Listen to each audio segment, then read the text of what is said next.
Okay, so it's the middle of December and I'm out here doing a late harvest, and I thought I'd do a quick video to talk about what I've got in my low tunnels. Um, I've got a few beds here covered in 6 mil poly, just regular hardware store stuff. These are not constructed ideally, this is just material that I had laying around and I've done my best with it. And I only had enough material to cover 3 of these beds, and this one I've done my best. I've just thrown a log over there. If the wind picks up, this will just blow off, so I got to do something more serious with it, but that's going to give it a little bit of help at least. But these other 3 I've done a more serious job of. I had this set up last year and it worked pretty well, so this year the only part new that I've bought is these binder clips to hold down the plastic. I didn't have anything like that last year, and it was the wind was constantly blowing this thing off, but it's much more secure this year. So let's talk about some of the stuff I've got in here.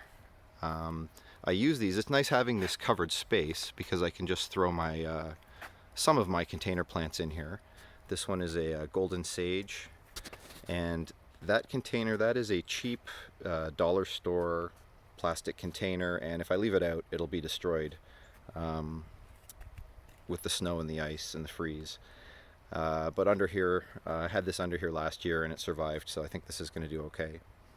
I threw some cuttings of some kale in there, some Russian kale cuttings. I don't know, doesn't look like it's doing too well, but we'll see. Maybe it'll survive.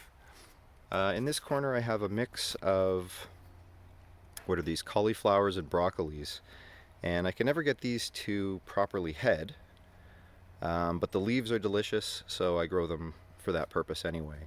And these, I've topped these for what meager head they did form, but at the bottom here we got new growth coming up, so I'm hoping this one's not showing anything, but I'm hoping these will all keep going into the spring and maybe give me something interesting then. Some of these kales are not looking too well. These ornamental ones in particular seem to have suffered from the frost. It's been very cold here the past week. You can see there's still snow on the ground.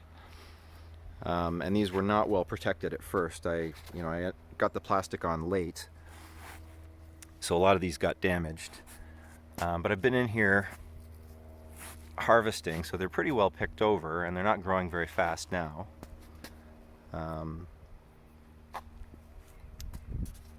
Here's just a whole bunch more. I've got, there's a lot on here that I can still take. It's a little bit fussy taking these small leaves, but it's nice to be able to have a fresh harvest.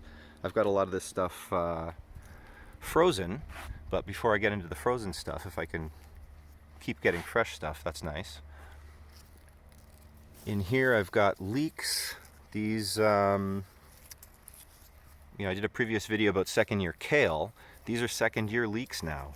And I guess they're going to perennialize and just keep, probably, the bulbs have divided and I'm just going to keep getting leeks here. So I'll probably, that's not the best spot for them, but I'll do, it's nice to have them there. I take leek greens, and I guess I'll figure out a better place for them in the spring. Again, just more kale here, another golden sage in a container. As we come over to this bed, mostly this is kale. Most of what I've got growing under these polytunnels is kale. But there's a few interesting things. I've got some heather shrubs that I rescued from the boulevard. I understand that they're going to be doing road renovations here next year, so tried to rescue a bunch of stuff from the boulevard. This is, I forget the name of this this herb. It kind of has like an apple smell to it. That was also in the boulevard. There's a whole bunch of hostas under here that were in the boulevard, and I don't want them getting destroyed by a bulldozer, so they're in here until the spring, and I can figure out what to do with them. There's a couple of chard plants and beet greens in here. Those will probably not survive. So I'm kind of doing, use it or lose it harvest here, getting the last of anything usable. And I wanted to talk about these ornamental kales. I really love these colors.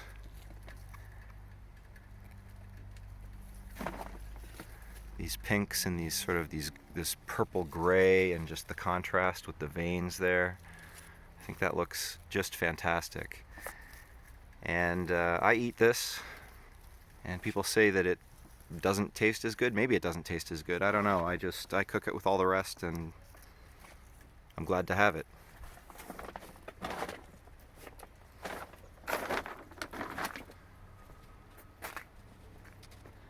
And then we've got, we'll start down at the far end of this one. I've got an extra layer of plastic in here because I've got, what I'm really trying to get through the winter is this artichoke plant.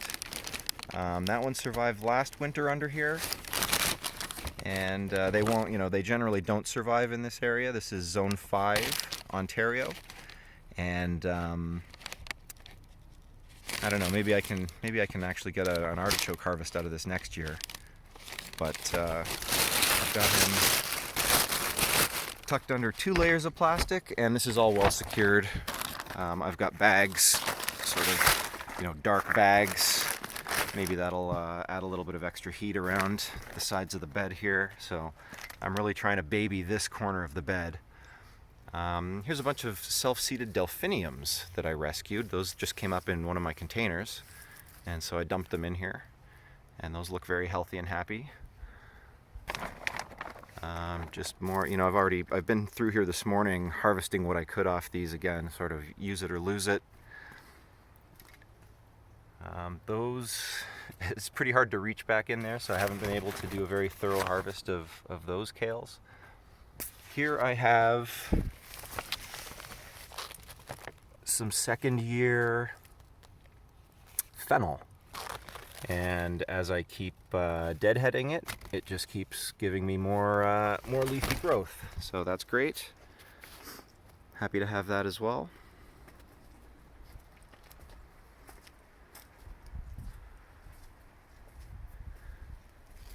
And just out of my harvest bowl, I'll mention a couple of interesting things. This is Chinese celery. There's another YouTube channel, Asian Garden to Table, and they have a video on Chinese celery, and I found it super awesome. Very easy to grow. I had a ton of it this year, and it's wonderful. And when I prepare this, I just throw all my greens together. I'm not careful about sorting them. Whatever. This all cooks together. It's delicious.